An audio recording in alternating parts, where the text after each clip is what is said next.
اگر اسلام ہی ہمیشہ رہنا ہے اور قیامت کے بعد سب مسلمان ہو جائیں گے، قیامت کے بعد مسلمان کوئی نہیں ہوں گے، اس وقت تو صرف مانیں گے، مسلمان ہونا تو کوئی فائدہ نہیں، تو اللہ تعالیٰ سب انسانوں کو مسلمان کیوں نہیں پیدا کر دیتا؟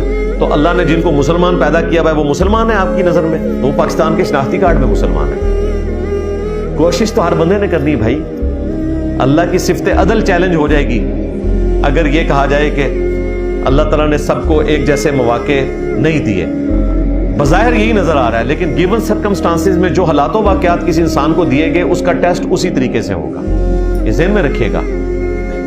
دریا کے کنارے جو پیاسا مرتا ہے نا، اس میں زیادہ ترس آتا ہے، اور مسلمان ایسے ہی ہیں کہ گھر قرآن موجود ہے اور شرک پہ مر رہے ہیں۔ جن لوگوں تک یہ دعوت صحیح طریقے سے نہیں پہنچی یا پہنچی نہیں ہے، ان کے تو چانسز ہیں اللہ تعالیٰ قیامت والے دن کوئی عذر ان کا قبول کر لے، لیکن مسلمان مارا گیا۔ لوگ کہتے ہیں جو کافر پیدا ہوا وہ مارا گیا، میں کہتا ہوں جو مسلمان پیدا ہوا وہ مارا گیا، اگر اس نے توحید اختیار نہ کی۔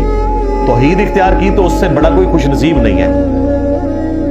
اب دیکھ لیں، میں تو یقین کریں جیل کی تنہائیوں میں رو رو کے جس بندے کے لیے دعائیں کی ہیں نا، کافی لوگوں کے لیے کی، آپ سب لوگوں کے لیے کی، آپ کی فیملیز کے لیے کی، باپا جانی کے لیے کی، میرے ایکس مرشد، ہاں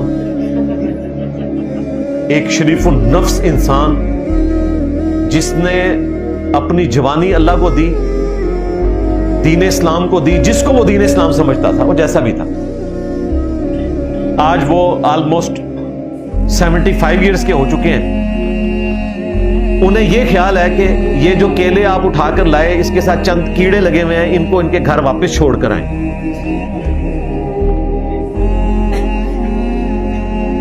اور عقیدوں میں شرک ہے۔